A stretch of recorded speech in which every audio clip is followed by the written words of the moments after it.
है शुभ बिहानी वाहेव सिन्सिनाटीबाट चाहिँ हाम्रो लेक्चर ड्राइभ अपार्टमेन्ट।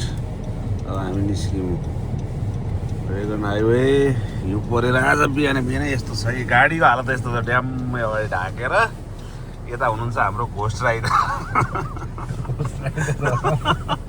यसो हेलो टोपी नि त्यस्तै छ हेरी। यो खालको दिनु न त घोस्ट राइडर, यो खालको दिनु। घोस्ट राइडर अब भुल्या हो यो मात्रै हो।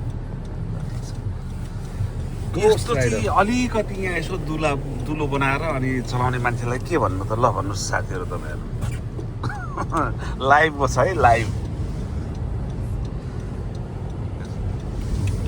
आमा सेतामै सबैतिर यो जाडो हिउँ 2-4 दिन रहन्छ होला।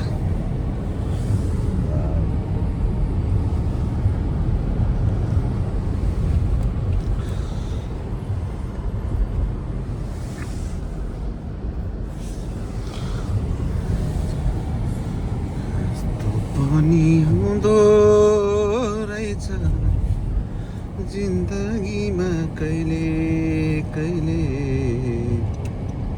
कसैलाई माग्नु एउटा गुना गरे मैले।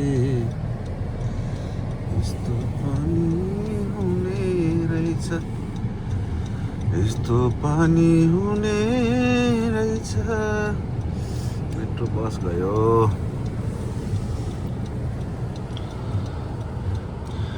12 प्रोबाट त धेरै खिचिएको छ, 16 प्रोबाट नि विष्णु परेको खिच्दियो नि त भनेर।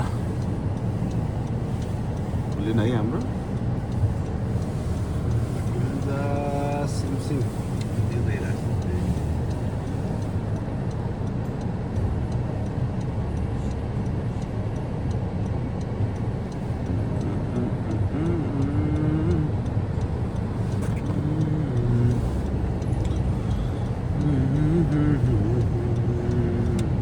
चोकबाट लाग्यो अब हाम्रो रेस्टुरेन्टको एरियातर्फ।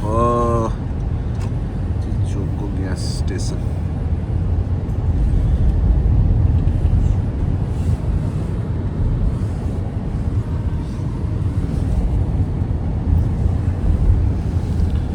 लो यसपालिको हिउँ यस्तै छ है साथी हो।